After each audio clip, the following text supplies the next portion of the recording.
Hey YouTube, in this video I'm going to be doing a follow-up to the overclocking guide video that I recently did on the channel for the AMD Radeon RX 7800 XT.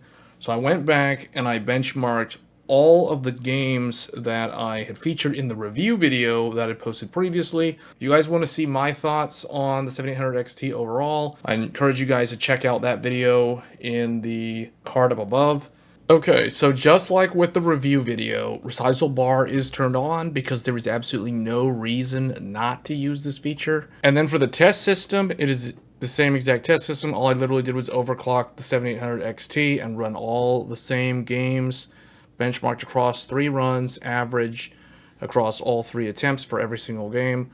As you can see here, this was tested on Windows 10 Pro with the Ryzen 9 7950X3D, as well as the ASRock X670E Steel Legend, 96 gigabytes of G.Skill Trident Z RAM at 6400 megahertz. With that said, let's get into the benchmarks.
So with the overclock, the power consumption did go up as expected because we've raised the power limit and we have kind of maxed out what we can get with the reference cooler here. But the overall results are pretty good. So this card, overclocking on the 7800 XT actually yielded pretty good results.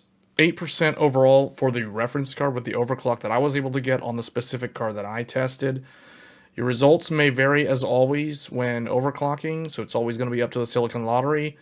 However, this sort of represents the AIB cards, so that's kind of why in my original conclusion when I did the review of the card, I basically said at the end that I highly recommend looking at AIB cards as an alternative, unless you really just want to spend the MSRP for the reference card. The reference card itself is a very nice card overall. At the price point, it's quiet, at stock operation, it performs really well. It offers a lot of value. The 16 gigabytes of VRAM for 1440p is a pretty good long-term solution, at least for my own testing with the games that I tested. So that all being said, if you are looking at this card for an upgrade, again, I still recommend looking at an AIB card because the AIB cards in general will have the overclocked out-of-the-box experience while also providing potentially better cooling than the reference for the higher power budget or the higher power limit that the card is most likely operating on to achieve this higher performance tier. So I hope you guys found this video useful. If you have any questions, leave a comment below and I will catch you guys in the next one. Thanks.